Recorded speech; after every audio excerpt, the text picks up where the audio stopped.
All right, let's jump right in. Today, we are taking a deep dive into a really powerful feature in Cisco's SD-WAN called service chaining. We're going to break down how you can intelligently inject dedicated security services right into your network fabric. This is all about going beyond the built-in features of your routers to build a much more scalable and, frankly, a more robust security posture. So here's our game plan. We're going to start with the big question, why? Why do we even need dedicated security? From there, we'll introduce service chaining as the elegant solution.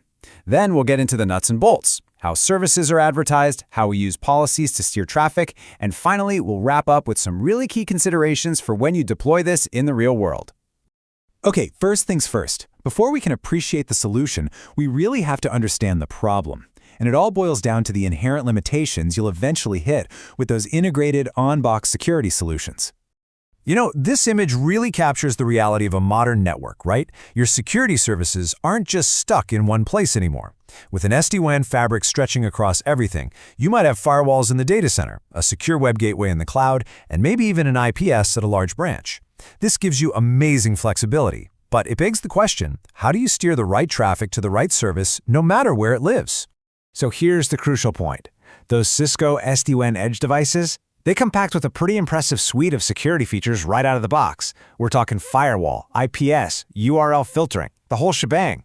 And that's fantastic for a lot of situations. But, and this is a big but, all of those features are running on the router's hardware. They're all competing for the same finite CPU and memory. There is always a performance ceiling. And that leads to the million-dollar question that every network architect eventually has to answer. What's your play when the business suddenly needs more security throughput than your branch router can possibly handle? Or what if you need a super specialized, best-of-breed security feature that just isn't available on the box? You've officially hit a crossroads. And at that crossroads, you've basically got two paths you can take. Option one is the old-school rip and replace. You go out and buy bigger, faster, and almost always more expensive routers for all your sites. It's costly, it's disruptive, it's a whole project. Or there's a second, much smarter path. You deploy dedicated, high-performance security appliances and use the intelligence of your SD-WAN fabric to weave them in seamlessly. And that brings us perfectly to the smart solution for this exact challenge, service chaining. This is really where the power of a software-defined network starts to shine. So what exactly is service chaining? Well, at its heart, it's basically like telling your network's GPS, hey, for any traffic going to the internet, you have to make a pit stop at the firewall for a full security check first. The beauty is that it automates this detour across your entire network, and you don't have to go touch every single device with complex manual routing configurations. This slide shows the whole concept beautifully. Think of it like a highway with two different lanes. That bottom path, that's your express lane. It's for all your trusted traffic, maybe site-to-site replication that just needs to get from source to destination fast. But that top path, that's the inspection lane. Any traffic that matches your security policy gets intelligently peeled off and sent through a chain of services before it's allowed to continue on its way. The why behind doing this is pretty compelling, and it really comes down to these four key benefits. You get automation, since you're defining a central policy, not touching hundreds of boxes. You get massive flexibility to use the absolute best security tools for the job wherever they happen to be located. That naturally leads to scalability, and of course the big one, cost efficiency, because you're using your hardware smarter instead of this constantly throwing more expensive boxes at the problem. Let's look at a classic use case. Check this out. Imagine Site 1 and Site 2 are two of your branch offices. Now, normally in an SD-WAN world, their traffic would just flow directly between them, right? But what if your corporate policy says all inter-branch traffic has to be inspected? No problem. With service chaining, you just create a policy that says any traffic going between Site 1 and Site 2 must first take a detour through that big, beefy firewall at your data center in Site 100. And we can get even more sophisticated. We can build these distributed service chains. So in this example, traffic that's crossing between two different VPNs, let's say your corporate VPN and your guest VPN, is being forced through two separate services at two different sites. It first hits a firewall at Site 100, gets inspected, and then it's sent over to an intrusion detection system at Site 200 for a whole second layer of analysis. Now that is seriously powerful stuff. So you're probably wondering, how does this actually work under the hood? How does a router way out at a branch office even know that a firewall service exists in the data center? Let's pull back the curtain and look at the mechanics of how the fabric learns about these services. It all happens through a process called advertisement. The whole thing starts at the local level. The WAN edge router that has a security appliance physically connected to it, like this firewall, is responsible for advertising the availability of that service. It bundles up a message and sends it up to the vSmart controller using OMP, the Overlay Management Protocol. Just think of the vSmart as the central brain of the entire operation, collecting this service inventory from all across the network. And this advertisement isn't just a simple, hey, I have a firewall. It is packed with rich, critical information. As you can see in the table, it includes the VPN ID where the service lives, a service ID that says if it's a firewall or an IDS, and the really important one, the TLOC, or Transport Locator. The TLOC is basically the GPS coordinate for the service. It tells the network exactly how to get to the router that's offering it. This complete package gives vSmart everything it needs to build a service map. Okay, so the vSmart controller now has this complete menu of all the available security services across the network.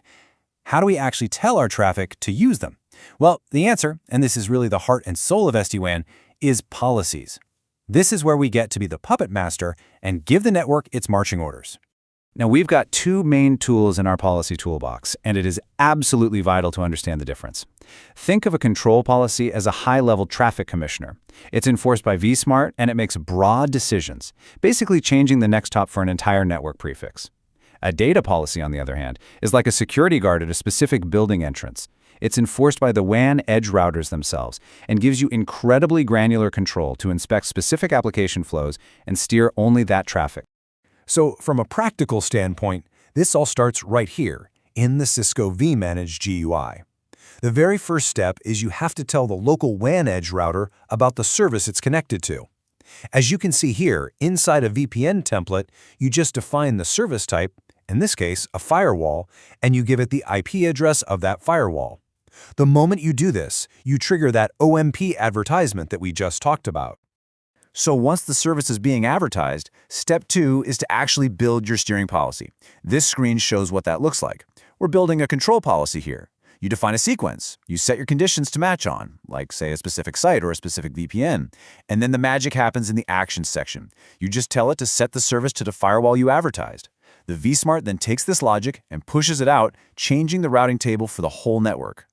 And this is what that policy looks like under the hood. Now, don't get too hung up on the syntax. Just focus on the logic, because it's so simple yet so powerful. This policy says, match any route inside VPN 30. For all of those routes, the action is to set the service to our firewall, which we've labeled FW.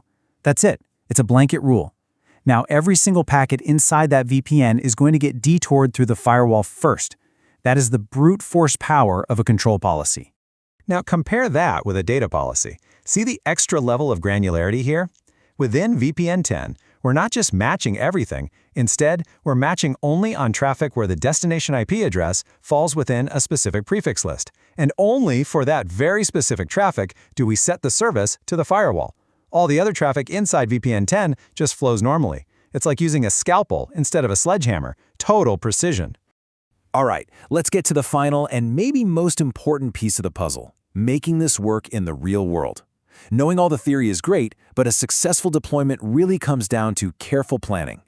One of the very first decisions you're going to have to make is about the physical connectivity. In a one-arm deployment, your firewall or whatever service it is has just a single connection back to the WAN edge router. This makes routing way simpler because traffic goes in and out the same interface, which is fantastic for stateful devices. The downside, of course, is that single link can become a bottleneck. A two-arm deployment gives you separate in and out interfaces, which can give you a lot more throughput, but it also introduces routing complexity that you have to manage very carefully. And that really leads us to our final critical thought. You see, service chaining isn't just about sending a packet to a firewall. Honestly, that's the easy part. The real architectural challenge is what happens after that. Once the firewall inspects the packet, how does it know where to send it next? And even more importantly, for stateful security to actually work, how do you absolutely guarantee that the return traffic from the destination follows the exact same path back in reverse? Solving for that path symmetry is the key thing you need to think about as you start designing these incredibly powerful solutions for your own network.